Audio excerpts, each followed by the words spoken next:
Something new is unfolding in Tyneside, and we're not just talking about the pursuit of high-profile reinforcements or the increasingly intense rumours surrounding the transfer window.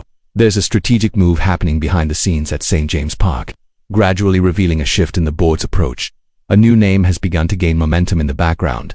A name that, while not yet making the front pages of the British press, has already drawn the direct attention of Eddie Howe. The most curious part: the price is surprisingly affordable, and this seems to be one of those rare opportunities you don't see twice. In recent days, Newcastle supporters have closely followed the club's attempt to sign Yoan Wissa, Brentford's forward. A £30 million offer was turned down. It's true, but the deal is still alive. Meanwhile, another negotiation is unfolding in parallel, and, according to international sources, this one appears to be much closer to completion. The new target isn't exactly a media darling, but rather a player who has earned Eddie Howe's admiration through consistent performances and a profile that fits perfectly with the Magpies' sporting project. If you're enjoying following these potential changes in Newcastle's squad, don't forget to subscribe to the channel. It helps us a lot and ensures you won't miss any hot updates about our team. Every single click on that subscribe button makes a real difference in helping our community grow. Now, back to the video, because the story we're about to tell today is sure to shake up fan expectations. While all the attention was focused on the possible arrival of a new striker, a quiet departure also stirred things up behind the scenes. Sean Longstaff, an academy graduate and a recent symbol of the club, sealed a move to Leeds United for around £15 million. This transfer, which seemed unlikely not long ago, opened a gap in the squad that now needs to be filled with care. Even though Longstaff wasn't a guaranteed starter, his presence in the group was always valued by the coaching staff and within the dressing room. The question now is, who will step in to fill that space without disrupting the squad hierarchy? Well, the answer is beginning to take shape, and the source that delivered the information is a reliable one. According to Africa Foot, a media outlet specialized in African football, Newcastle have already identified Sean Longstaff's ideal replacement. It's Mahamadou Dumbia, a 21-year-old midfielder currently playing for Royal Antwerp in Belgium.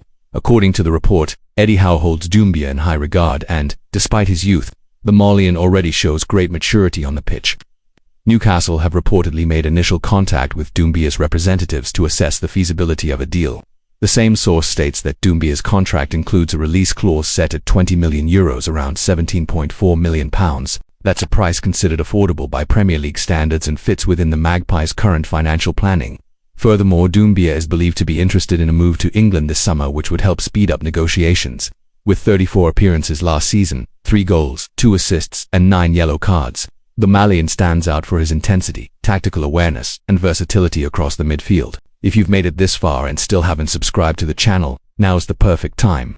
We're bringing you scorching hot Newcastle news every single day, with in-depth analysis, behind-the-scenes insights, and information from trusted sources like Africa Foot and TBR Football. If you want to stay ahead of the game without relying on baseless speculation, just hit that subscribe button and turn on notifications. Together, we'll build the biggest Newcastle fan community on YouTube. Now, going back to Mahamadou Dumbia's name, it's important to understand what he could represent within the squad. Unlike Longstaff, who was already well acquainted with the Premier League and its playing style, Dumbia has yet to experience one of Europe's top 5 leagues. But that doesn't mean he's arriving as an immediate starter, and perhaps that's the most interesting part of this potential signing. Howe is looking for a player who can develop within the project, earn his place over time, and avoid causing internal conflicts right away. And with his technical profile and age, Dumbia fits the bill perfectly. To better understand how Mahamadou Dumbia could fit into Eddie Howe's Newcastle setup, it's worth looking at the playing style the manager has implemented in recent seasons. The team is characterized by high intensity, especially in midfield, where constant pressing, quick recovery, and control of transitions are key. Bruno Guimaraes is the linchpin in this sector, and alongside him, players like Joe Linton and Tonali, when available, form a physically strong and technically gifted line. Dumbia, despite his youth, already shows traits that align with his style. He's aggressive in his defensive duties, has good mobility, and reads the game well. Of course, there's still an adaptation curve to overcome. The Premier League demands much more than Belgium's Jupiler Pro League in terms of intensity and decision-making speed. But Eddie Howe has already proven to be patient with developing young players, as we've seen with Elliot Anderson and even Anthony Gordon, who arrived from Everton as a prospect and is now a key figure in the team's tactical setup. With proper support, Dumbia could evolve quickly and become a legitimate option for more physically demanding matches. And if you want to keep following that development closely, you already know what to do. Subscribe to the channel right now. Here you'll not only stay updated on transfers but also enjoy tactical analysis, behind-the-scenes reports, and everything surrounding Newcastle's present and future.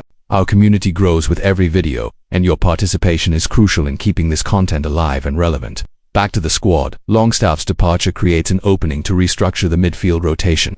With Dumbia's arrival, Eddie Howe could rework how minutes are distributed.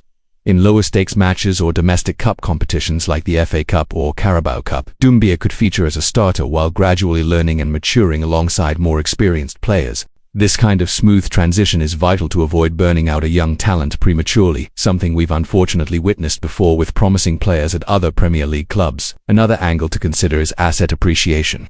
By investing £17.4 million in Dumbia, Newcastle would be following the same rationale that has guided their recent transfers: buy at a reasonable price, develop the player, and allow them to reach their technical and financial peak. The case of Sven Botman is a clear example. Signed for a decent fee, he's now valued much higher. If Dumbia stays on an upward trajectory, the club could have a top-tier midfielder within 2 to 3 years, all without entering bidding wars for already established names. And speaking of the transfer market, let's not forget about the other front Newcastle are currently working on. The move for Yoane Wissa proves that the club is willing to act decisively when identifying a viable target. Even after Brentford's initial rejection, the player's desire to leave could smooth things out.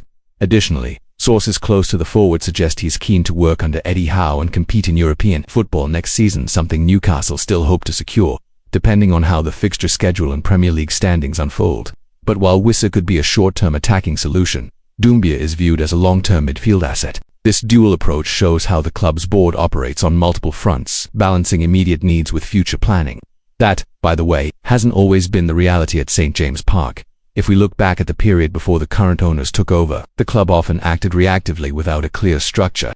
Today, with a consolidated performance analysis team, Newcastle can identify talent precisely and move early, avoiding inflated bidding wars. By the way, let us know in the comments, would you rather see the club betting on young prospects like Dumbia, or do you miss the impact of ready-made signings? Your opinion is vital to measure the pulse of the fanbase, and if you're enjoying this content and want more deep dives like this one, don't forget to leave a like and share the video with other supporters. The more engagement we get, the more exclusive content we'll be able to produce for you.